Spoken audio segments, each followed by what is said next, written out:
Entrevista Venevisión. Líder en opinión. Por tu canal independiente, Venevisión. Bienvenidos a Entrevista Venevisión. Como lo anunciamos antes de ir a la pausa, nos acompaña Ernesto Villegas. Él es el ministro de Comunicación e Información. Bienvenido y gracias por estar aquí. Muchas gracias, Lirio. Un placer estar aquí contigo y un saludo a todas y a todos en sus casas. Ministro, lo más reciente, la presidenta del CNE, Tibisay Lucena, anunció ayer el cronograma electoral para el año 2017. Decía que las elecciones de gobernadores van a ser en el primer semestre y las de alcaldes en el segundo. ¿Esto qué significa, tomando en cuenta que según la Constitución han debido ser este año las elecciones regionales? ¿Qué implica ese periodo de 6 meses adicional que van a tener en la gestión estos mandatarios? Lo que implica es que en Venezuela existe una democracia que se expresa de muchas maneras. Una es el sufragio, pero que por ser participativa y protagónica también se está desarrollando todos los días en los consejos comunales, en las comunas, en los espacios de participación ciudadana que se han venido abriendo. Y es una gran noticia que nosotros tenemos un árbitro electoral que ha fijado un calendario electoral. Yo estoy muy feliz, contento y estoy seguro de que la democracia venezolana se verá fortalecida con los procesos electorales que han de desarrollarse el año entrante. El año que viene será un año de procesos electorales, de democracia pujante y viva, y cada quien tendrá las libertades para exponer sus proyectos, para lanzar sus candidaturas. Habrá, como es de esperarse, pugnas, confrontaciones de orden político, pero eso es lo que cabe en una democracia, que no apelemos a la violencia, al desconocimiento del contrario, sino que exista la pluralidad de opciones para que el ciudadano finalmente escoja quiénes serán sus gobernadores, quiénes serán sus alcaldes, quiénes serán sus gobernantes. ¿Y qué responde a señalamientos de voceros opositores según los cuales fue tardío el anuncio y también hay 6 meses de atraso, porque esas elecciones han debido ser este mismo año? Ya los veremos lanzados a sus candidaturas, a gobernadores y alcaldes. Estos son fuegos artificiales que obviamente tienen la necesidad política de lanzar en este momento. Pero ya el año que viene, esos mismos que aparecen quejándose, cuestionando, estarán lanzados con sus candidaturas. Ya los vemos además haciéndolo de manera informal, ¿no? Digamos, cabeceando, tratando de aparecer, tratando de figurar, y esas ambiciones que como políticos tienen, pues tendrán su canalización de vida a través de los procesos electorales que organizará el CNE, y aquellos que ganen serán reconocidos y aquellos que pierdan pues también tendrán que acatar el veredicto del Consejo Nacional Electoral. Es el mismo Consejo Nacional Electoral que proclamó las victorias del comandante Chávez en varias oportunidades, el mismo Consejo Nacional Electoral que proclamó la victoria del presidente Maduro y el mismo Consejo Nacional Electoral que proclamó la victoria de Enrique Capriles Radonsky, de Henry Falcón y de Liborio Guarulla. Ministro, después de haberlo visto optando a cargos de elección popular, de ocupar la jefatura de gobierno de Distrito Capital, nuevamente ocupa el despacho de Comunicación e Información. ¿Qué trae en el maletín para esta segunda vez como ministro? Bueno, en el maletín traigo experiencia, que es lo que uno puede acumular en el tiempo y por el ejercicio de diversas responsabilidades. Hoy, por ejemplo, vamos a reunir en el Ministerio de Comunicación e Información a todos los jefes de comunicaciones de todos los ministerios. Y vamos a hacerle al gobierno bolivariano un perfil 20. Perfil 20 es ese que uno se va a extraer la sangre. De las intervenciones exactamente, quirúrgicas. porque una de las debilidades que tenemos que reconocer, podemos apreciar en nuestro propio discurso, es la necesidad de incorporar muchas de las cosas que se hacen y que están cotidianamente realizándose, pero que no las comunicamos de la manera más adecuada. Por ejemplo, el manejo de magnitudes. Cuando tú das una cifra muy grande, por ejemplo, menos con el tema del presupuesto que acaba de ser presentado, oye, esas magnitudes tienen que ser acompañadas de elementos comparativos, de elementos históricos que permitan al ciudadano común y corriente comprender mejor lo que significan unas cifras que muchas veces son frías. Detrás de las cifras muchas veces hay procesos humanos que no relatamos, que no incorporamos. De modo pues que vamos a hacer un ejercicio de examen a la cantidad de ejecutorias que tienen los diversos ministerios y queremos ponernos a la orden de los ciudadanos para que tengan, digamos, la mejor y mayor información posible sobre lo que ocurre y también para que haya una comunicación fluida en ambas direcciones. El Ministerio de Comunicación e Información tiene esa tarea, tenemos esa disposición, pero quiero reivindicar las gestiones que me han antecedido. Es un mismo gobierno, yo le echo la culpa a mis antecesores de muchas cosas que hoy tenemos que antes no teníamos.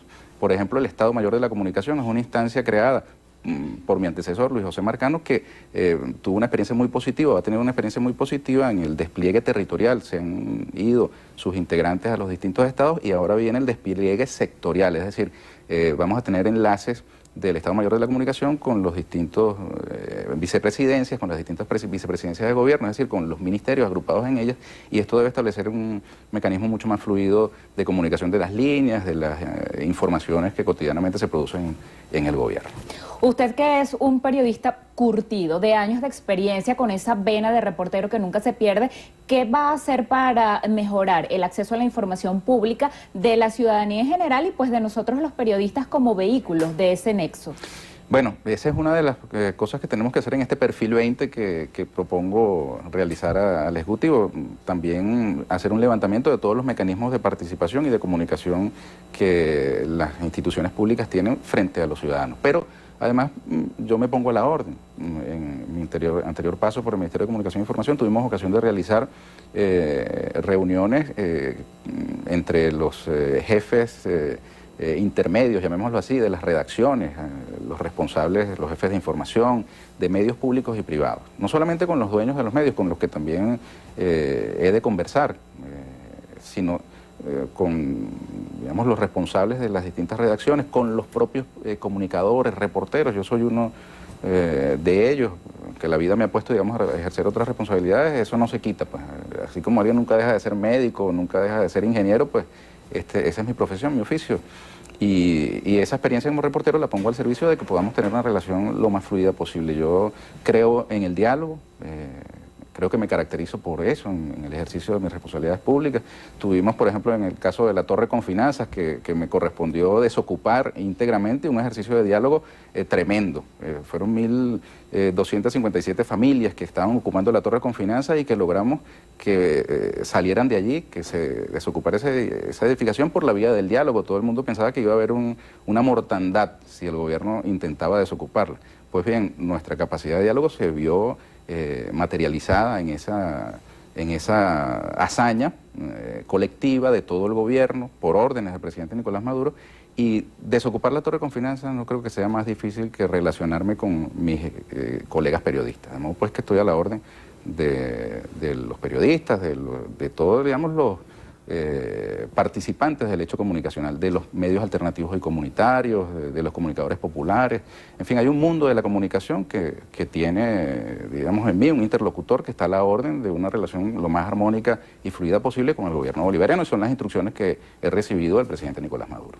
Ministro, el tema del referendo revocatorio, la oposición agrupada en Mesa de la Unidad Democrática como solicitante de este mecanismo dice que no está sorprendida por ese anuncio de la Sala Electoral del TSJ, según el cual la recolección de 20% de manifestación de voluntades debe totalizarse estado por estado, aun cuando según la Constitución el funcionario a revocar sería el presidente que fue electo por circunscripción nacional. Hubo una voz ayer, la del doctor Germán Escarrá, abogado constitucionalista, quien dijo que el hecho de que no se llegue a alcanzar ese 20% estado por estado, incluyendo el Distrito Capital, no sería una razón para anular el revocatorio. ¿Qué piensa usted? Bueno, yo pienso que no podemos jugar posición adelantada. Debemos dejar que, digamos, el procedimiento continúe. No podemos ponernos a tratar de estar en tercera sin pasar por segunda.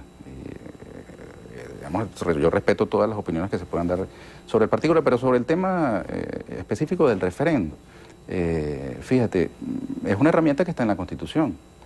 A mí me llama mucho la atención por qué el 11 de enero de este año, cuando se cumplió la mitad del periodo del presidente Nicolás Maduro, que es el mismo periodo del comandante Chávez, porque hay manipulaciones también. El presidente Maduro fue electo para completar el periodo del presidente Chávez, eso lo dice la Constitución, y por eso la mitad del periodo ocurre el 10 de enero, y el 11 ya, digamos, estaban los interesados en activar un referéndum revocatorio, estaban ya en condición de impulsar la activación del proceso para un referéndum. Ahora, no lo hicieron en la fecha. A mí me parece muy extraño. ¿Por qué no lo hicieron? Si tú te metes en un buscador y empiezas a ver las declaraciones de los dirigentes de oposición para aquella fecha, enero del año, de este año, empiezas a darte cuenta de que estaban deshojando la margarita con el abandono del cargo, con la renuncia. Incluso hay unas declaraciones de Henry Ramos Ayub en las que él sostiene que la mejor vía para salir del presidente Maduro es la enmienda constitucional. Algunos apelaban también a la supuesta nacionalidad colombiana del presidente Nicolás Maduro, cosa que el propio gobierno de Colombia ha descartado, aunque se caía por su propio peso, ¿no? Ahora, fíjate, estaban en ese deshojar de margaritas, después decidieron ir por todas las opciones al mismo tiempo y ellos mismos pelaron el boche, ellos mismos pecaron de impuntuales. Ahora, no se le puede cargar ni al gobierno ni al CNE las consecuencias de la impuntualidad de la llamada Mesa de la Unidad Democrática. Ahora, eso por no mencionarte el tema del fraude, las diversas denuncias de usurpación de identidad y de uso de personas que no estaban habilitadas para aparecer allí firmando como menores de edad. Ahora, sobre la figura del referendo. Es una figura que incorporó el comandante Chávez, que incorporó la revolución en la Constitución y mal haríamos nosotros apareciendo, digamos, negados a que esa herramienta sea puesta en práctica cuando se cumplan los requisitos. Cuando se cumplan los requisitos para activar un referendo, tiene que haber referendo, como en efecto se cumplieron en dos oportunidades, o en tres oportunidades. En el año 2004 hubo un referendo en Venezuela, el referendo revocatorio, que se convirtió en reafirmatorio del comandante Chávez. Hubo un referendo de la reforma constitucional, ¿recuerdas? En 2007, claro. Que fue, digamos, un empate técnico, pero el comandante Chávez reconoció inmediatamente como que no había cumplido sus objetivos. Y después hubo otro referendo que activó la reelección sucesiva, ¿no? Iba a decir indefinida, pero es la reelección sucesiva en el cargo. Ahora, ha habido referendos que han abierto posibilidades de solución a situaciones concretas en el país. El referendo del 2004 lamentablemente no resolvió nada. Meses después del referendo asesinaron vía atentado terrorista a Danilo Anderson. El año siguiente del referendo del 2004, la oposición, esta misma que ahora clama por referendo, se retiró de las elecciones parlamentarias y abrió paso a un periodo que lamentablemente se resolvió, sí, con las elecciones agendadas, con el calendario preestablecido en el 2006, con la victoria del comandante Chávez. Después de la victoria del comandante Chávez en el 2006, vino un periodo mucho mejor que el que se abrió después del 2004.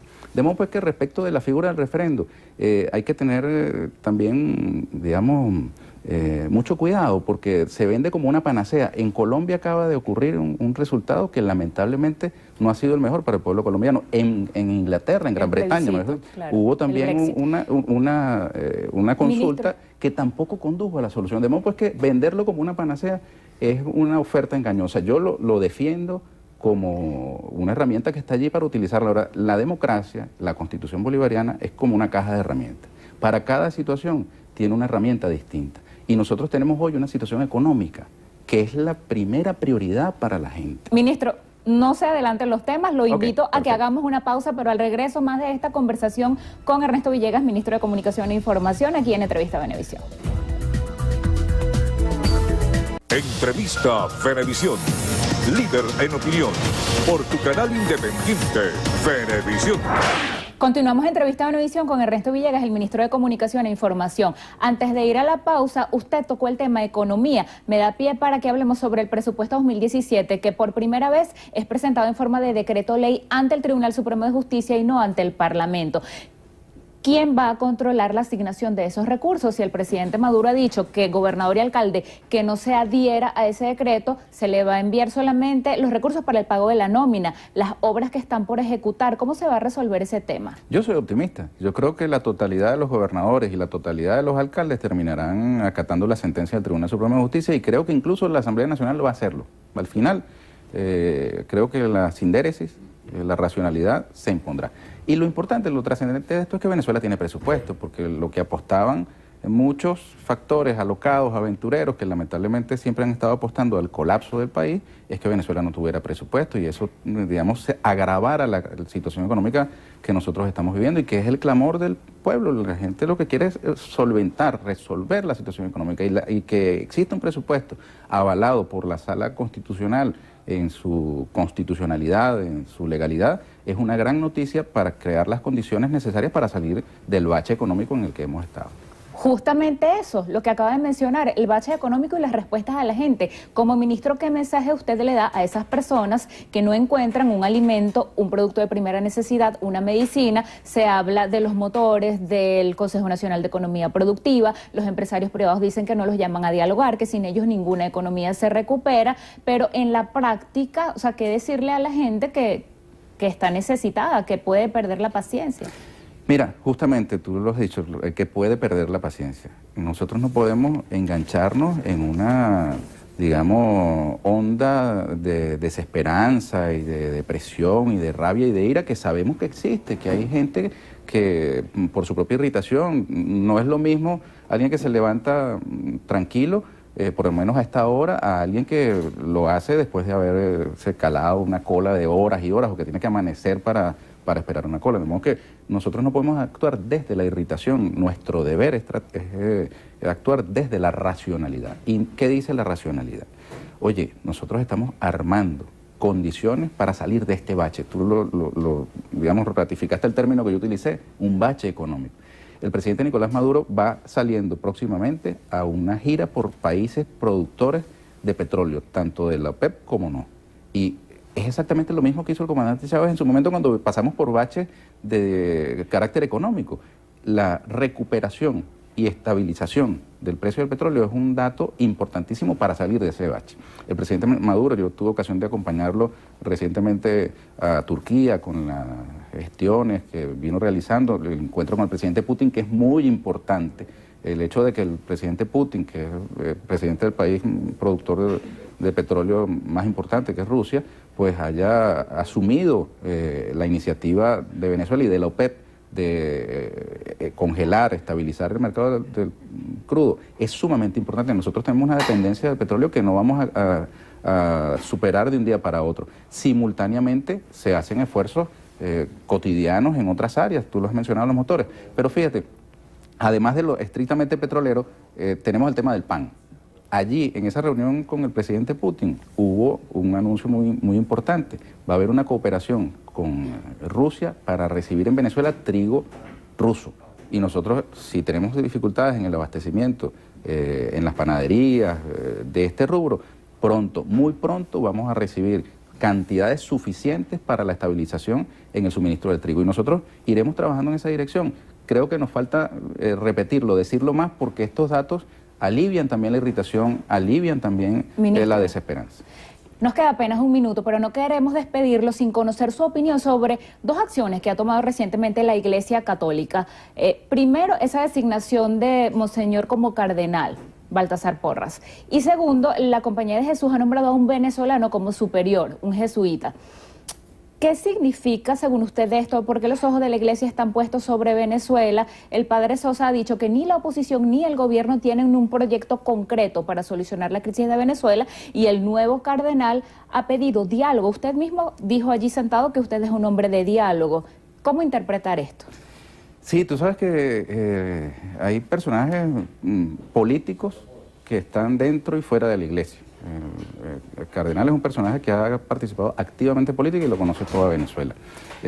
Bueno, si se manifiesta en disposición del diálogo, sería muy bueno que hablase con sus compañeros de causa, que están agrupados en la Mesa de la Unidad Democrática, y los convenza de que acepten finalmente el llamado al diálogo que les ha hecho el gobierno venezolano. En cuanto a las declaraciones del padre Arturo Sosa, que lo llaman el Papa Negro por ser la figura digamos, máxima de la Compañía de los Jesuitas, pues bueno, creo que tiene una visión también sesgada de la realidad venezolana. En Venezuela existe un proyecto, existe una confrontación de modelos, y el proyecto del comandante Chávez es el proyecto que nosotros defendemos con ahínco. Hay otros que defienden un proyecto neoliberal capitalista que no tiene absolutamente ninguna posibilidad.